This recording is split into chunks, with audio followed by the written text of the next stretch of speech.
So if you're facing some technical problems, then you can also get some troubleshoot support as well from Gemini.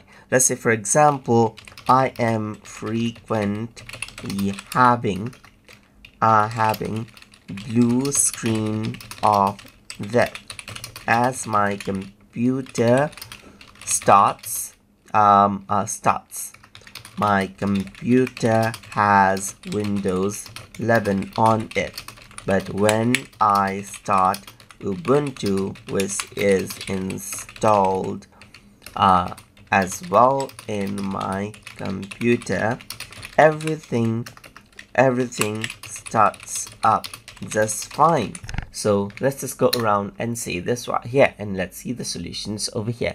So it says troubleshooting Windows 11 blue screen right here. This is uncommon occurrence for user to experience blue screen of death on Windows startup, especially with Windows 11. In fact, that Ubuntu works fine points to the Windows specific issue rather than a hardware problem right here.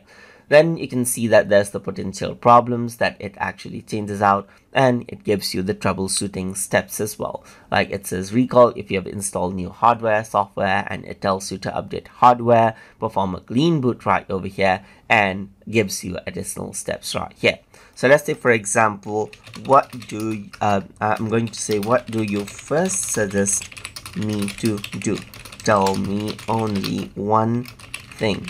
Just like this. So I'm just going to go around over here, and it says check for recent changes. Did you install any new hardware, software driver before it started? I'm going to go around and say no right here. And then it says update your drivers, like outdated or corrupted. I cannot get into Windows. How do I update drivers?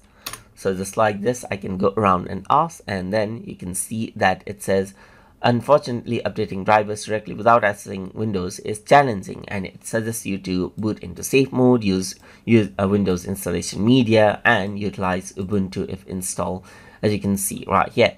So this is what you have, as you can see right here, and it gives you troubleshooting support and steps on how you can solve your problem, as you can see, just like this.